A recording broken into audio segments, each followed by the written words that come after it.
ஃப்ரான்ஸில் பாரிஸை அண்டிய ஒரு இடத்துல ஒரு பார் அல்லது ரெஸ்டாரண்ட் சொல்லலாம், பியரை தான் அது முக்கியத்துவமாக அங்கே விற்கப்படுது.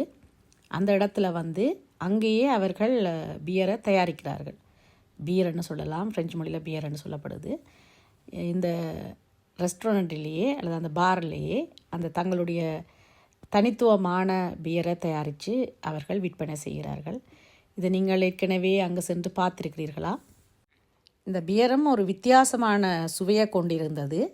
உடனே அங்கே தயாரித்து கொடுக்கறதாலையும் அவர்கள் போடுற பொருட்களின் தரங்கள் வேறு மாதிரி இருக்கிறதாலையும் இது ஒரு இண்டஸ்ட்ரியில் தயாரிக்கப்படாததாலையும் சுவை மிக வித்தியாசமாக இருந்தது. ஆனால் விலையும் அங்கே அதிகமாகத்தான் இருக்கணும். பெரிய ஒரு ரெஸ்டாரண்ட் இது, முக்கியமாக பியருக்கு முக்கியத்துவம் கொடுக்கும் ஒரு ரெஸ்டாரண்ட். உங்களுக்கு அதை சுவைக்க